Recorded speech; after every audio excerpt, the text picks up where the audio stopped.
이 시간 우리 함께 보실 말씀은 출애굽기 14장 1절에서 14절 말씀입니다. 출애굽기 14장 1절에서 14절 말씀 한 절씩 교독합니다. 제가 먼저 1절 말씀 읽습니다. 여호와께서 모세에게 말씀하여 이르시되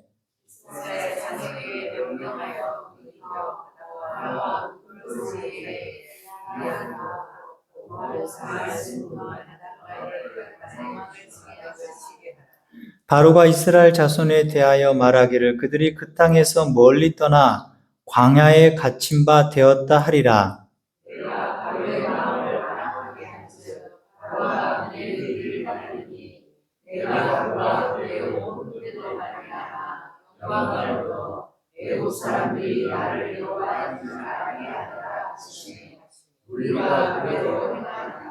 그 백성이 도망한 사실이 애굽 왕에게 알려짐에 바로와 그의 신하들이 그 백성에 대하여 마음이 변하여 이르되 우리가 어찌 이같이 하여 이스라엘을 우리를 섬김에서 놓아 보내었는가 하고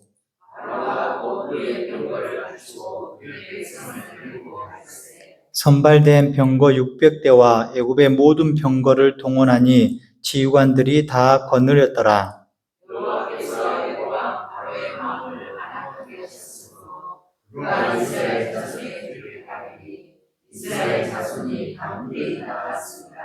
애굽 사람들과 바로의 말들, 병거들과 그 마병과 그 군대가 그들의 뒤를 따라 바알스본 맞은편 비아히옷 곁 해변 그들이 장막 친 데에 미치니라.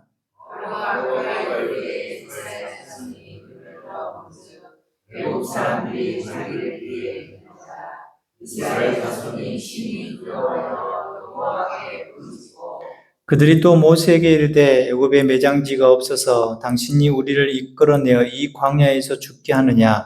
어찌하여 당신이 우리를 애굽에서 이끌어내어 우리에게 이같이 하느냐?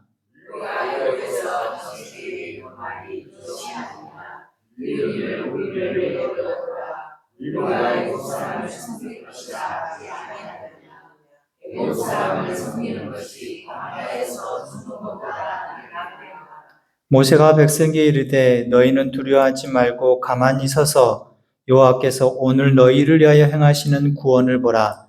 너희가 오늘 본 애굽 사람을 영원히 다시 보지 아니하리라. 여호와께서 너희를 위하여 싸우시리니 너희는 가만히 있을지니라. 아멘. 기도합니다. 하나님 아버지 감사합니다. 주님 앞에 나와 은혜를 구하는 자에게 하나님께서 함께 하심을 믿습니다. 그 믿음의 마음을 담아 하나님께 올려드리오니 하나님의 예배를 받아주옵소서. 또한 주의 말씀을 가지고 나옵니다. 전하는 자 듣는 자에게 은혜 허락하여 주옵소서. 주님께 이 말씀을 맡겨드리고 예수님의 이름으로 기도합니다. 아멘. 할렐루야. 아멘. 우리 전후자로 인사하겠습니다. 주 안에서 은혜와 평강이 있기를 원합니다.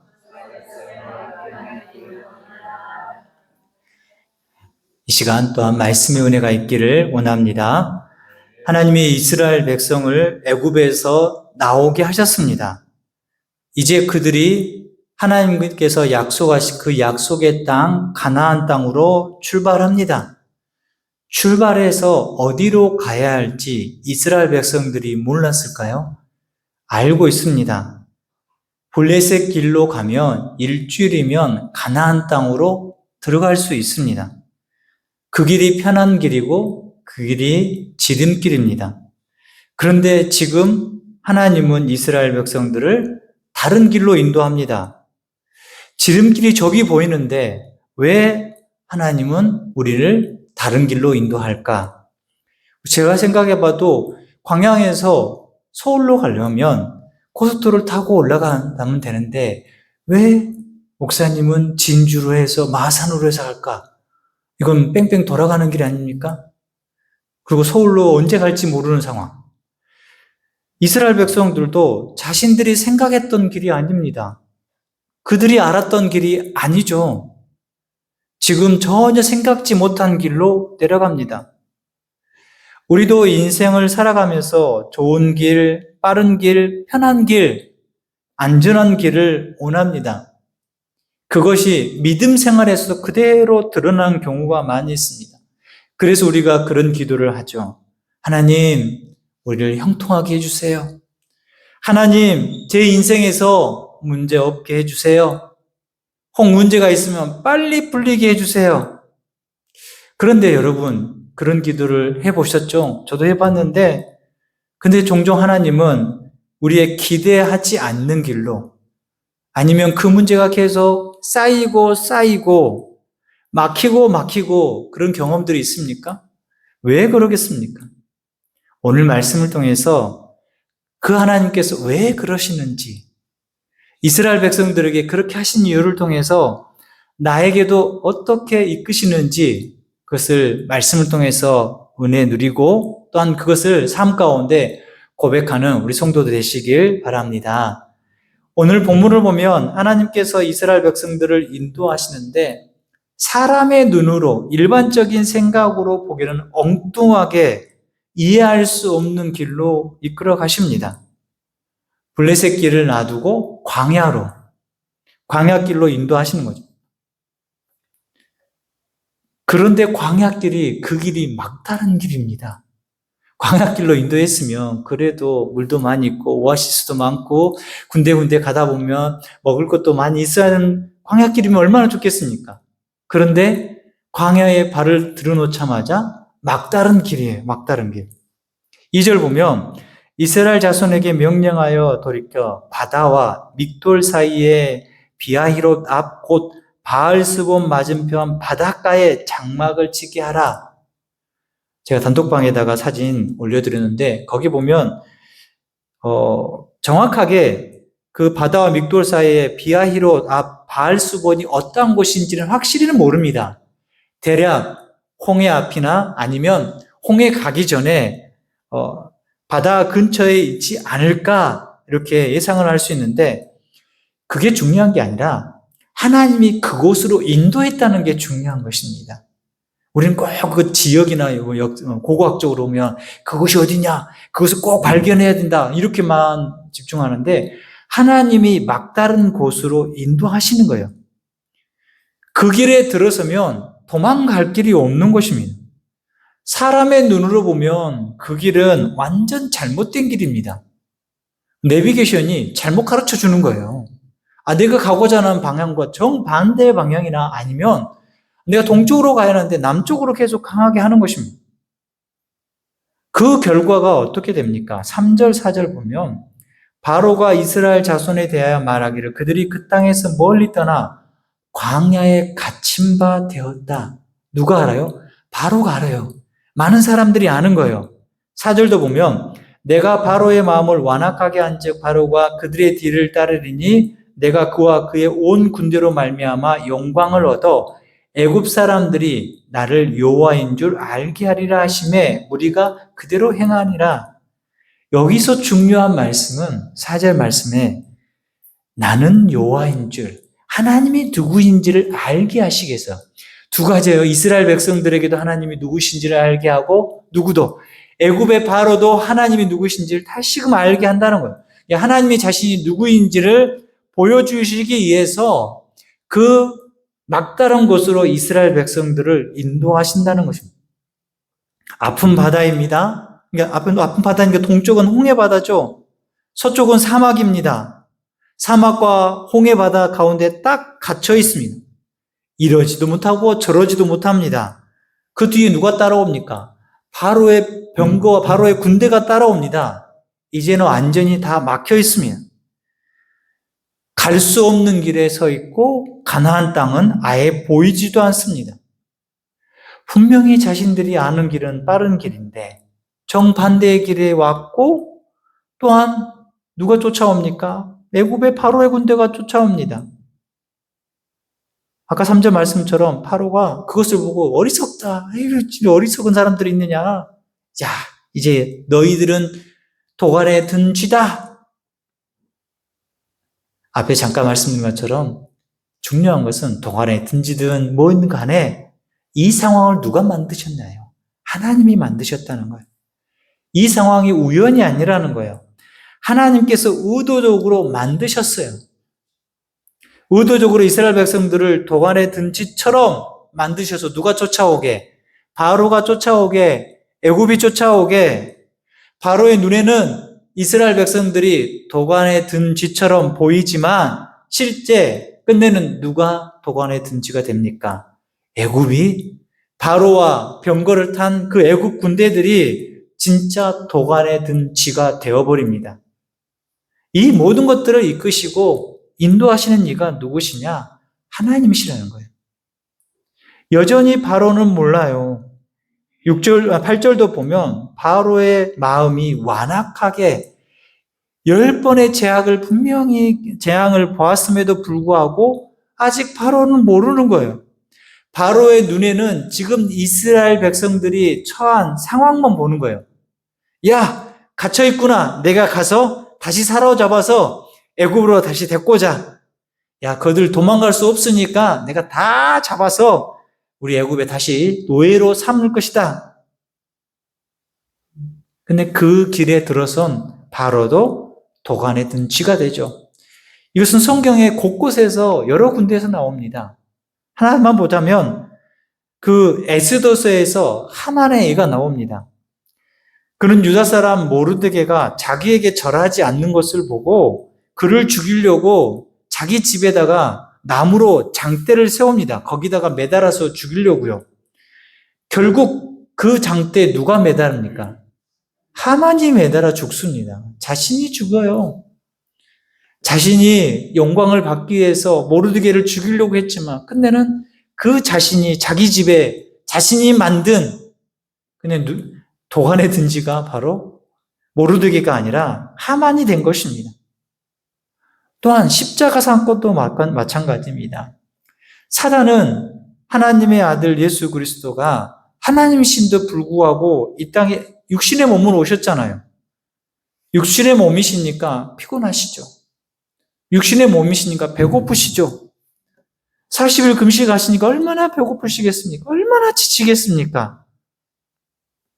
사단이 시험하지 않습니까? 그래서 사단이 이렇게 생각한 거죠. 인간이야? 그래, 죽일 수 있겠네. 내 마음대로 할 수 있겠네. 그래서 예수님을 죽이기로 작정하죠.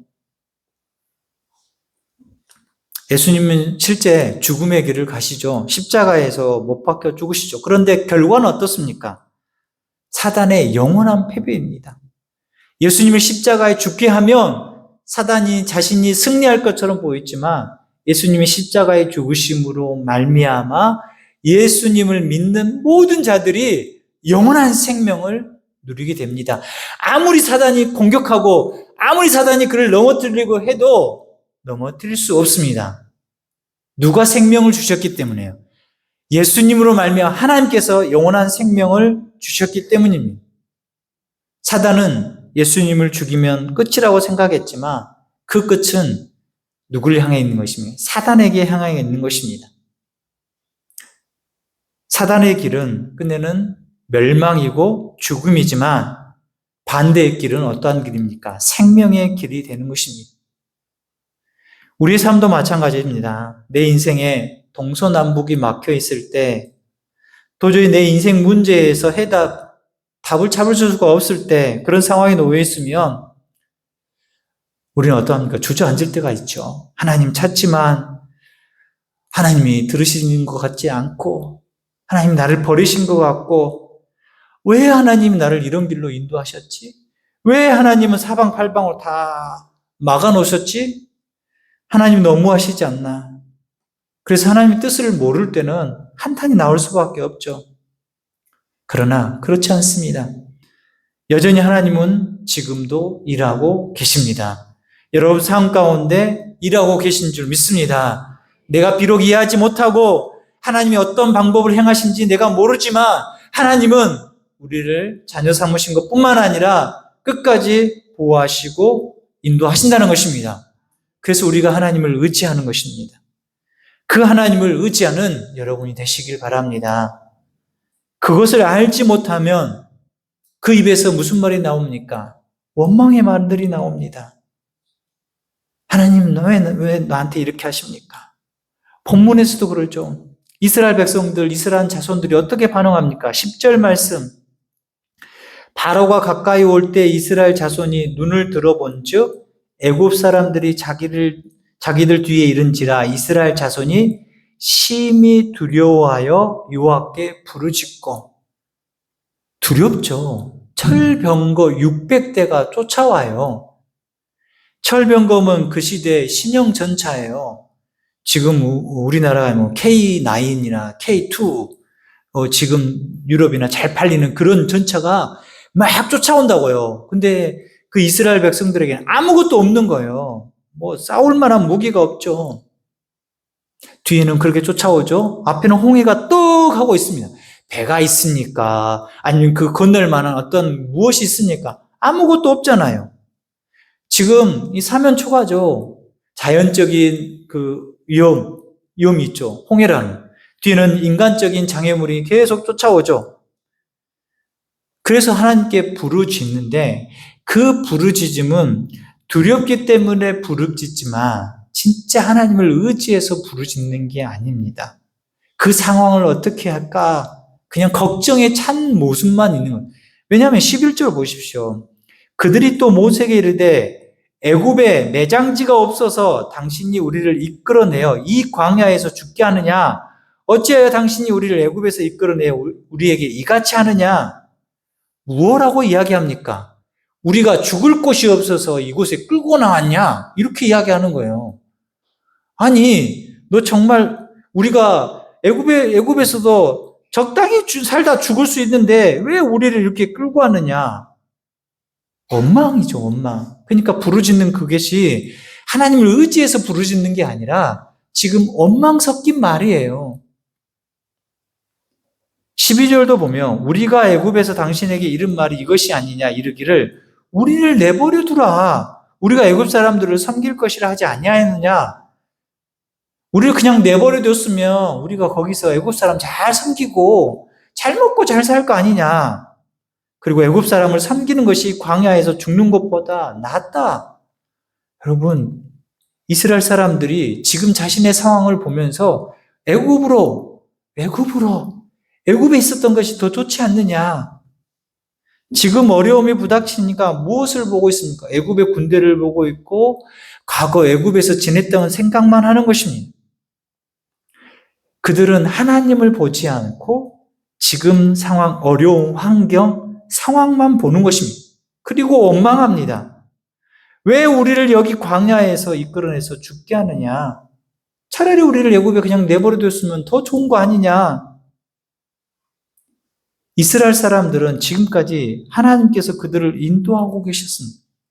지난주 말씀은 구름 기둥과 불 기둥이잖아요. 하나님께서 어떻게 그들을 인도하시는지 추울까 봐서 불 기둥으로 보내주셨고 더울까 봐서 구름 기둥으로 보호하셨고 그렇게 이끄시는 지금 몸소 느끼고 있음에도 불구하고 눈에 보이는 바로라는 그 군대, 눈에 보이는 홍해라는 큰 장애물 무엇이 찾아왔습니까? 두려움이 찾아왔어요.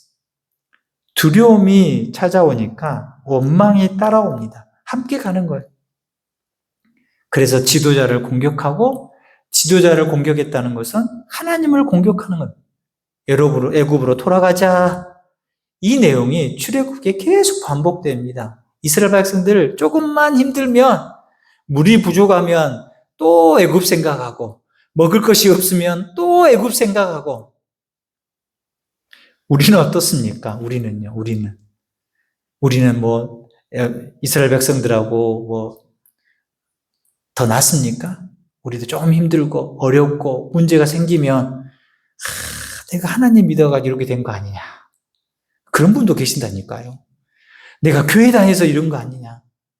물론 초신자들은 그렇게 할 수 있겠죠. 근데 믿음의 모습들을 가진 성도들 가운데도 어려움이 있으니까 하나님이 진짜 살아계신 거 맞습니까?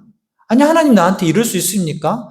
내가 이렇게 살았고, 이렇게 했고, 이렇게 봉사했고, 헌금도 했고, 교회에 빠지지 않고, 우리 행위를 가지고 하나님 앞에 따져들시 나가는 것입니다. 이스라엘 백성들하고 뭐가 다르겠습니까? 똑같죠. 그 모습을 시편 106편 7절에 보면 우리의 조상들이 애굽에 있을 때 주의 기이한 일들을 깨닫지 못하며 주의 크신 인자를 기억하지 아니하고 바다 곧 홍해에서 거역하였나이다. 이스라엘 백성들이 하나님께서 행하신 그 10가지 재앙도 보았고 이끄셨던 것도 누렸고 그랬음에도 불구하고 그들이 깨닫지 못하고 그들이 그 하나님 베푸신 인자, 그 은혜를 기억하지 못한다는 거예요. 하나님이 하셨던 일들을 기억하지 못한다는 거예요. 그러면서 하나님을 거역하는 거예요. 지금까지 하나님께서 인도하셨고 이끄셨는데 눈앞에 놓여있는 그 어려움만 보는 거예요. 대적만 바라보는 거예요. 누구를 안 보고요? 하나님을 안 보고요. 지금까지 인도하신 하나님을 안 보고 애굽으로 돌아가오죠. 그때가 좋았지. 그때가 참 좋았지. 여러분, 죄된 모습으로 살아갔던 게 얼마나 좋으면 얼마나 좋겠습니까? 늘 불안하고 염려하죠. 달콤함은 잠깐이에요. 여러분, 사탕 빨아 먹어보세요. 사탕 빨아 먹는 거 금방 끝나요. 그 달콤함 얼마 가지 못해요. 우리 삶에서도 보면 예수님을 따라 살겠다고 고백하고 심지어 많은 사람들은 입교를 하거나 세례를 받으면 많은 사람들 앞에 선언하지 않습니까? 예수님을 나의 구주로 믿겠습니까? 예! 대답은 하죠. 믿음의 고백을 합니다. 그런데 그 믿음의 고백이 무색할 정도로 어려움이 생기고 사단이 공격하면 우리는 넘어지기 너무 쉽습니다. 사단이 유혹합니다. 핍박합니다. 믿음의 길을 가려고 하는데 내가 손해보는 것 같고 피해도 보는 것 같습니다. 그럴 때 S간이 그대로 나오는 것입니다.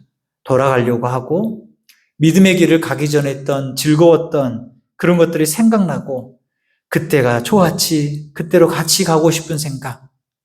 그 죄의 유혹에 우리가 넘어갈 가능성이 높습니다. 이스라엘 백성만 그런 게 아니라 우리도 마찬가지입니다. 그래서 우리가 조심하고 우리가 계속 싸워야 되고 우리가 그 죄에서 계속 멀어지도록 우리가 그런 기도가 늘 필요한 것입니다. 그렇게 기도하는 여러분이 되시길 바랍니다. 그 상황에 있을 때 모세가 무엇을 이야기합니까? 13절, 14절 보십시오.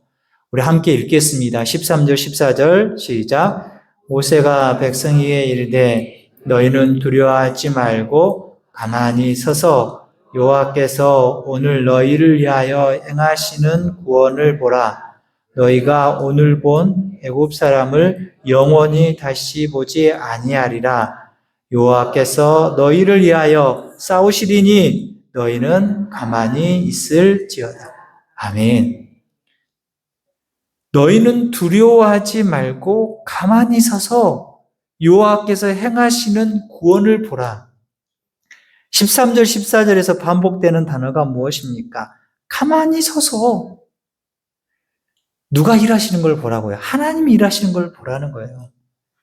여러분, 그 어떤 말보다 이스라엘 백성들에게 힘을 주는 말씀은 이 말씀입니다.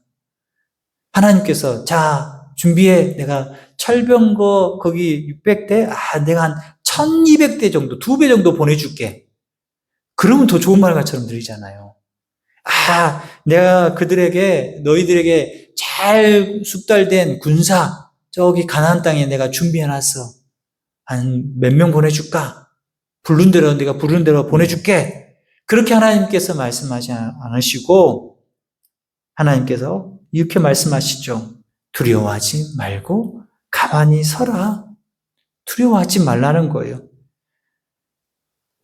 너희들 앞에 그런 강한 군대가 눈앞에 있지만 그 군대 영원히 보지 이제 다시 그 철병거를 탄 사람들을 못 본다는 거예요. 그 무슨 뜻이겠습니까? 하나님이 싹 다 없애주겠다는 거예요. 않습니까? 지금 이스라엘 백성들이 조금만 눈을 돌려서 하나님을 바라보고 하나님 뜻을 구했다면 지금 그들의 있는 위치가 얼마나 안전한 자리인지를 알게 된다는 거예요. 누가 보호하시기 때문에요. 하나님이 그 자리를 누가 인도하셨어요? 하나님이 인도하셨다는 거예요. 그들 생각에는 지름길, 편한 길, 블레셋 길이 정당한 길처럼, 일반적인 길처럼 여겼지만 하나님의 인도한 길이 안전하고 하나님께서 이끄시는 그곳이 하나님께서 책임지시는 자리가 된다는 것입니다. 우리가 하나님 뜻대로 살기는 하면 아무리 위험한 곳이라 할지라도 하나님의 있으란 그곳이 제일 안전합니다. 하나님의 있으란 그곳이 하나님의 뜻이 있기 때문에 하나님께서 책임지실 것입니다. 그리고 그곳에서 알게 됩니다. 어떻게 하나님께서 하시는지, 어떻게 하나님께서 우리를 보호하시는지, 어떻게 하나님께서 우리를 이끌어내시는지 알게 됩니다. 그것이 하나님 뜻을 바라보며 지금 내가 처한 상황이 위험한 상황이 아니라 하나님의 보호하심을 누리는, 하나님의 인도하심을 경험하는 자리. 비록 너희들이 지금 눈앞에 철병거가 있고 홍해가 있어서 도저히 물러설 때, 도망갈 때 아무것도 없을지라도 그 순간에 누굴 바라보면, 하나님을 바라보면 평안함이 있을 것이다.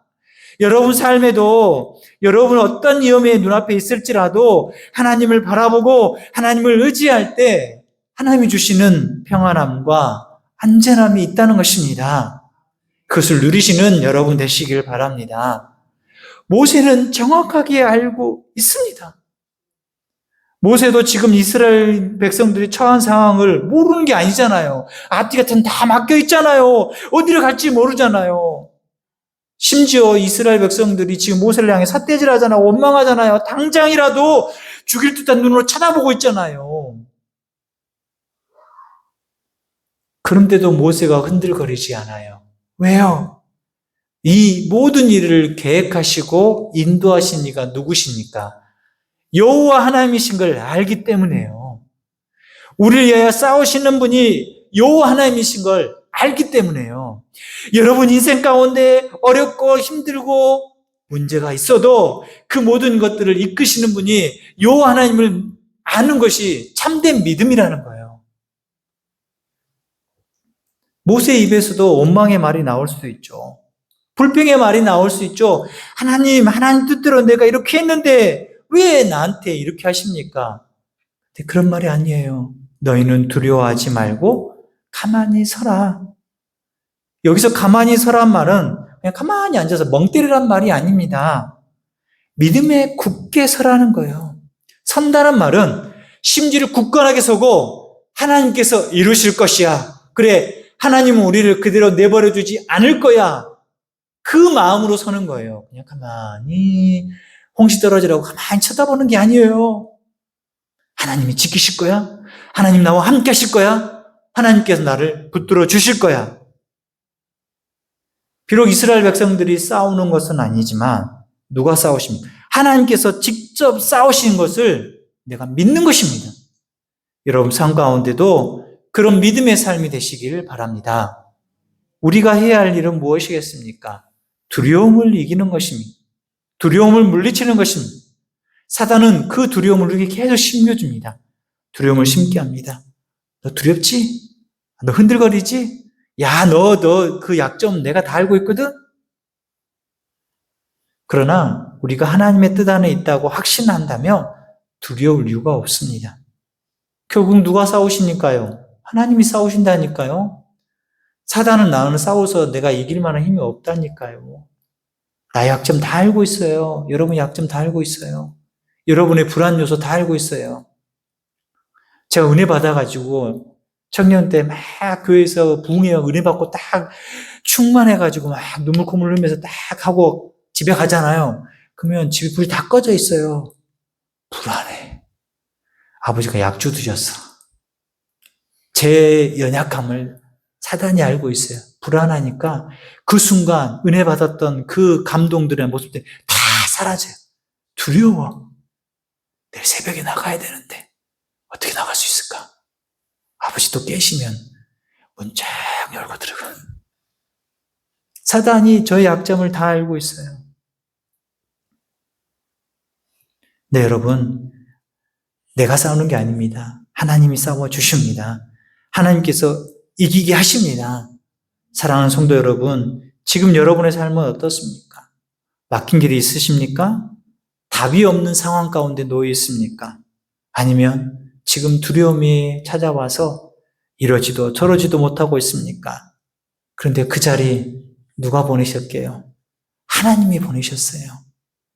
왜 보내셨어요? 왜 보내셨겠습니까? 앞에 잠깐 설명했죠. 하나님 자신이 누구인지를 여러분에게 보여주시려고요. 그래서 우리는 눈을 들어서 누굴 봐야 돼요? 하나님을 바라보시길 바랍니다. 내가 그 고통이 지금 이해하지 못하고 왜 하나님 나한테 이렇게 하십니까? 원망하는 말도 할 수 있어요. 그 원망의 말도 하나님께서 다 들으세요. 막다른 길로 인도하신 하나님이 내가 직접 일하겠다.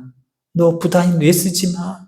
너 너무 고통스러워하지 마. 왜 너는 나를 의지하지 않고 왜 너는 나를 믿지 못하느냐.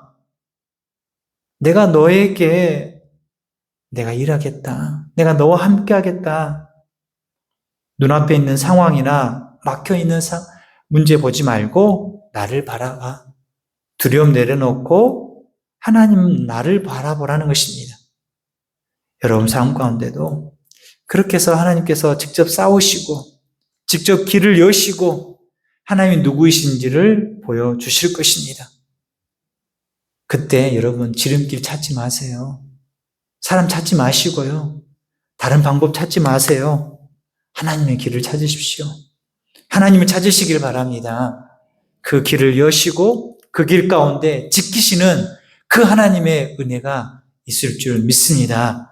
그 은혜의 삶으로 늘 걸어가시는 우리 성도들이 되시길 주님의 이름으로 축원합니다. 아멘.